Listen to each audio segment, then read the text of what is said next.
എത്രായിരം പേര് വരുന്ന സ്ഥലമാണ് ഈ കോട്ടയം മെഡിക്കൽ കോളേജ്. അതെ, മൂന്നാല് ജില്ലകളിലെ ആളുകൾ വന്നുകൊണ്ടിരിക്കുന്ന ഒരു സ്ഥലത്ത് ഇത്തരത്തിലൊരു പാഴ് കെട്ടിടം നിൽക്കുന്നു. ആ കെട്ടിടം എന്തുകൊണ്ട് ഇവർ ബ്ലോക്ക് ചെയ്തില്ല?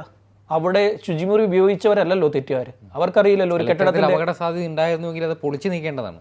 അത് പൊളിച്ചു നീക്കണമായിരുന്നു. ആദ്യഘട്ടത്തിൽ തന്നെ അത് പൊളിച്ചു നീക്കണം. അല്ലാത്ത പക്ഷം അത് പൊളിച്ചു നീക്കാൻ അവർക്ക് താല്പര്യമില്ല എന്നുണ്ടെങ്കിൽ അതിൻ്റെ അറ്റകുറ്റപ്പണി സമയത്ത് ചെയ്യണമായിരുന്നു. ഇത് ഏറ്റവും അവസാനം കൊണ്ടുവന്ന് അത് ഈ അറ്റകുറ്റപ്പണി ചെയ്തിട്ട് ഒരു കാര്യവുമില്ല. ആ കെട്ടിടത്തിൻ്റെ ബലമില്ലതിന്.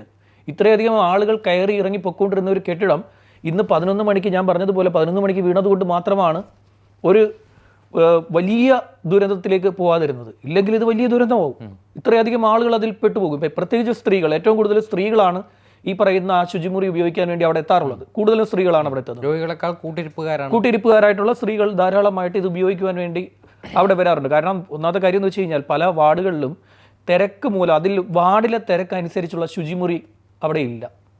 ശുചിമുറികൾ നിർമ്മിച്ചിട്ടില്ല. വാർഡിന് എത്രത്തോളം തിരക്കുണ്ടോ ആ തിരക്കിന് ആനുപാതികമായിട്ട് വേണ്ടേ ശുചിമുറി നിർമ്മിക്കാൻ.